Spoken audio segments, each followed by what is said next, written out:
Now we can build a shrine of our own, though I got some alternatives in mind.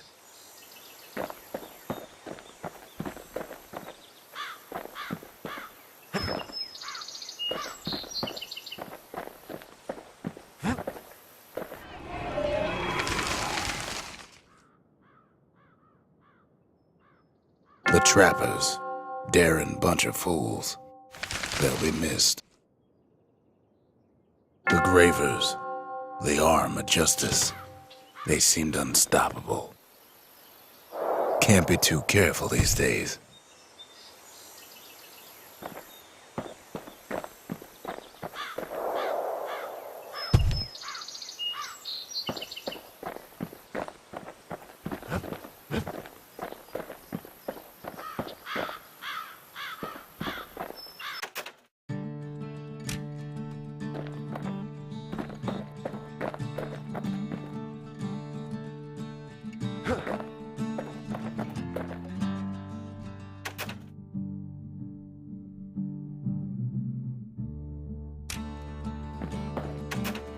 Zolf doesn't touch the thing. Says the god of commotion is no children's toy.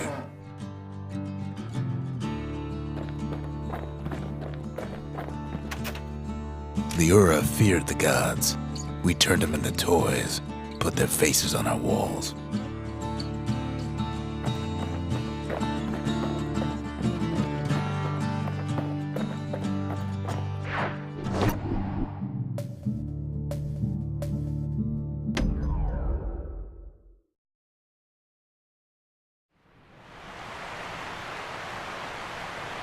The Längstson River flowed free and wild till the calamity drank it all up. Maybe all that water just grew wings and flew off.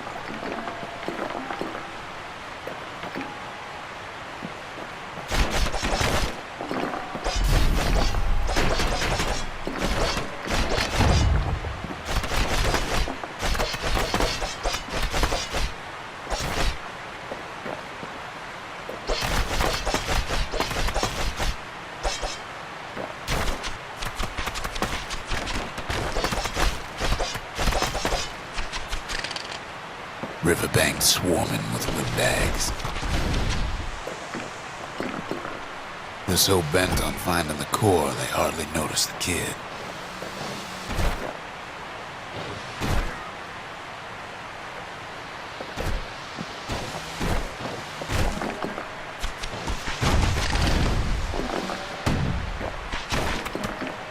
Lucky for him, a certain famous ferry barge is still afloat.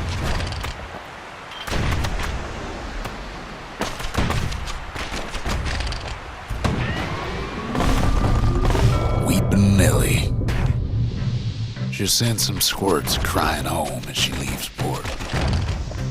Maybe Nellie knows the way to the core. Maybe she can slip right past all the clamor on the coast. Or maybe not. The security skiff pulls up portside. Nellie's just another windbag to those guns.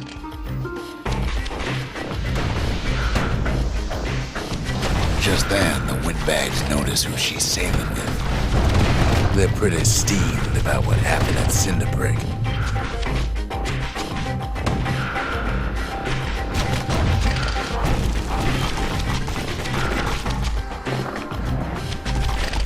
They try to cut her off.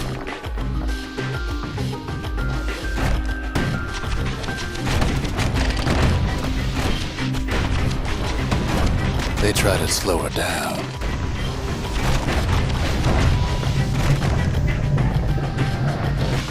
They try to knock her out.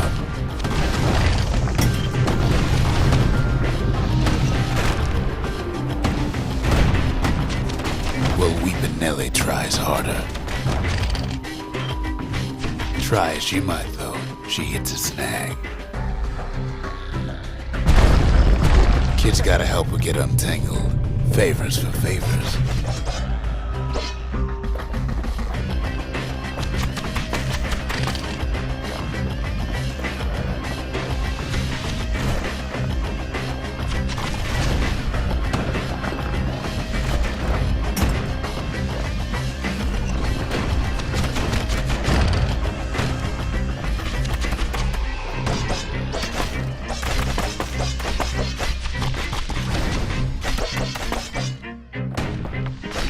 picked a good spot for a break, 'cause the core's right there.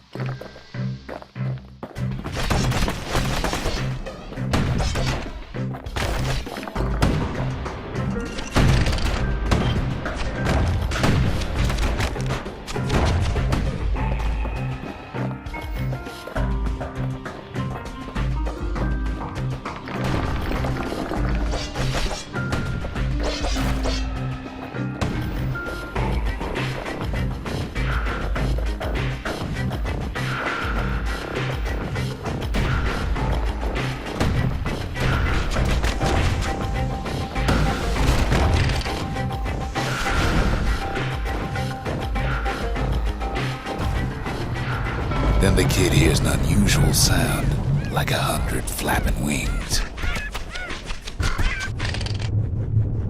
Peckers.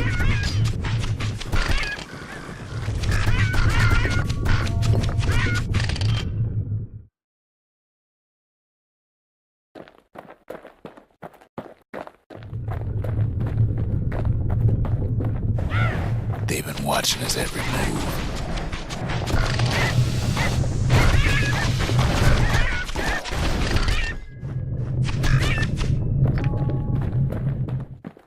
They had their own eyes on the core, but why?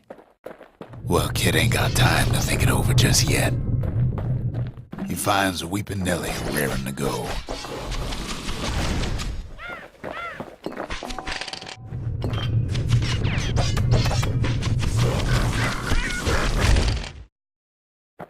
Turns out she's got a special surprise for when the waters get rough.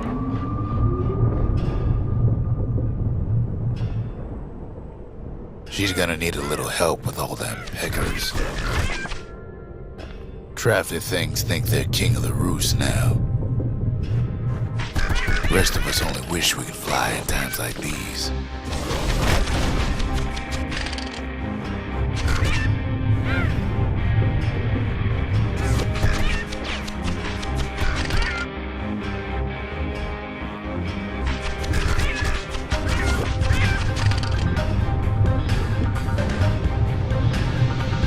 Security skiffs keep on coming starboard side.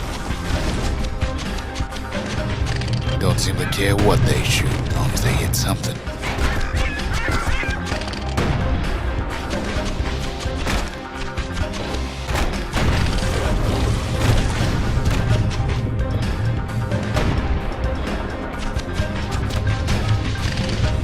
The windbag's getting even better out there. They aim to smash Weepin' Nellie to splinters.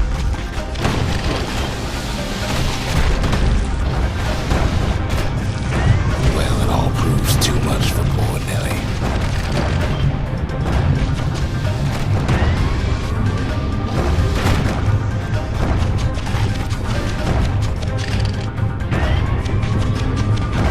She's just gotta make one last stop. With her last breath, Nellie gets the kid to solid ground. Solid ground in pecker country. Seems a calamity ain't hurt the peckers' appetites. They want that core real bad. Might be they want it just as bad as a kid. Kid shoos them off, knowing they'll be back. Know how many times kid nearly fell off the barge back there? A good couple of times.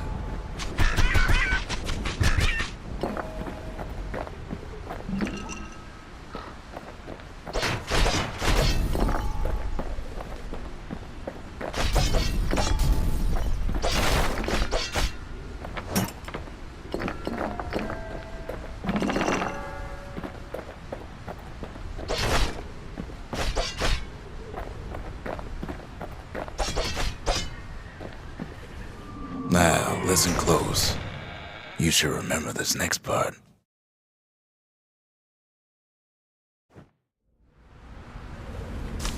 Why go to Prosper Bluff?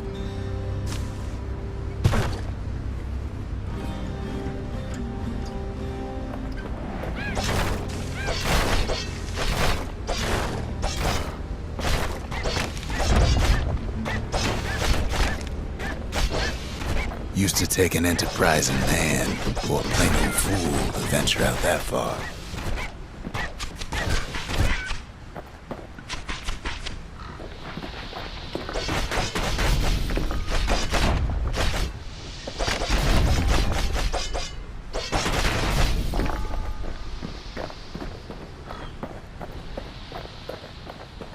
The city was the most beautiful place in the world.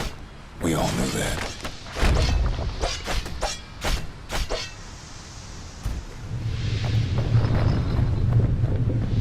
But on the other hand, some folks just yearn to see the things they're told they can't.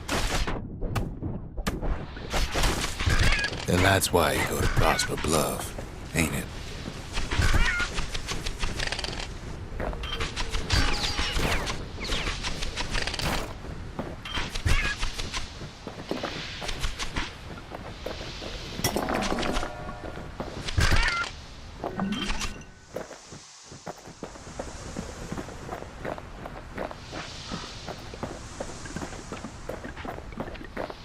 The other kid hears something he ain't heard in a long while.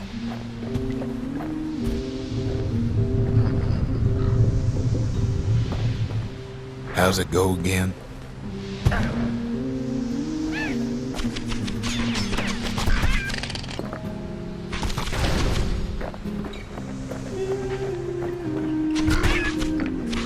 Yeah, that's the one.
Well, no point explaining what happens next, right?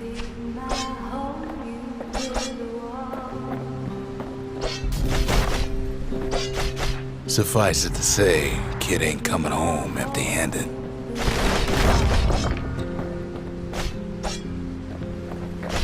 And besides, it's like the song goes. Gonna build that city on a hill.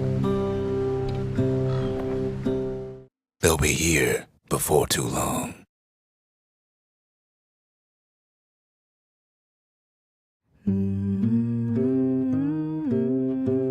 We darn near celebrated when the kid got back, didn't we? Zolf never thought he'd see a fellow Ura again.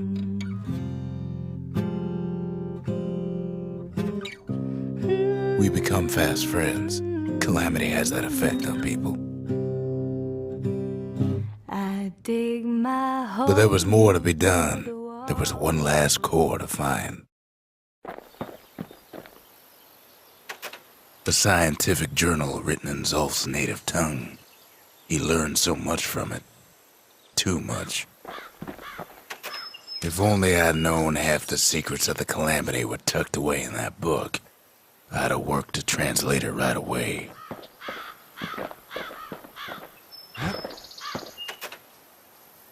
Most of the Ura never got a taste of Caelondia's fine goods, unless they were born and raised in the city like Zia here.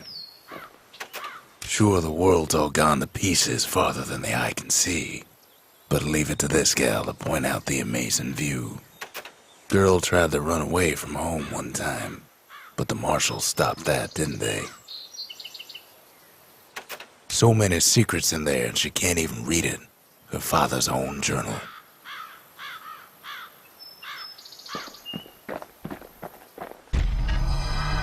Kid's surprised when I tell him there's only one core left. I shouldn't have believed it either.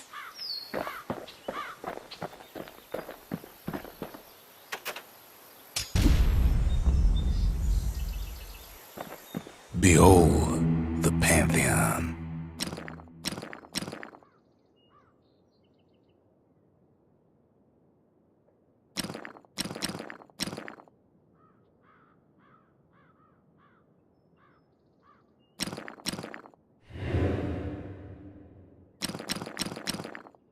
A Kobe.